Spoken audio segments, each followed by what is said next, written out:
মটর দানা গোল গোল দাঁত ভাঙে না, কিন্তু এটা সেই মটর দানা নয়, এটা হলো মিষ্টি মটরশুঁটি। আজ বানালাম মটরশুঁটির আপ্পে। মটরশুঁটি বেটে নিয়েছিলাম আদা কাঁচা লঙ্কা দিয়ে, তারপর কড়াইয়ের তেলে মটরশুঁটি বাটাটি দিয়ে নেড়ে চেড়ে শুকনো শুকনো করে নিলাম। ওপর থেকে দিলাম পরিমাণ মতো নুন চিনি, তবে মিষ্টির ভাগটা বেশি রেখেছি। আর দিলাম ধনে গুঁড়ো, জিরে গুঁড়ো, হলুদ, মেথি পাতা। পুরো শুকনো শুকনো হয়ে এলে নামিয়ে নিলাম। তারপর একটা বড় বাটিতে মটরশুঁটি বাটা, দই, ময়দা, চাল গুঁড়ি ভালো করে গুলে একটা ঘন ব্যাটার বানালাম।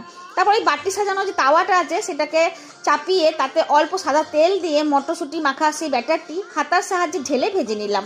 তারপর রসুনের চাটনি দিয়ে গরম গরম খেলাম। তবে নিরামিষ খাওয়া লোকদের জন্য এটা একটা দারুণ সুস্বাদু জল খাবার।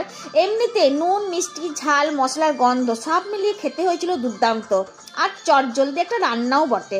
তবে তোমরা চাইলে এটা তোমাদের স্বামীদের বা ছেলে মেয়েদের টিফিন হিসাবেও ব্যবহার করতে পারো চাটনির সাহায্য নিয়ে। ভালো লাগলে সাবস্ক্রাইব করবে। ধন্যবাদ।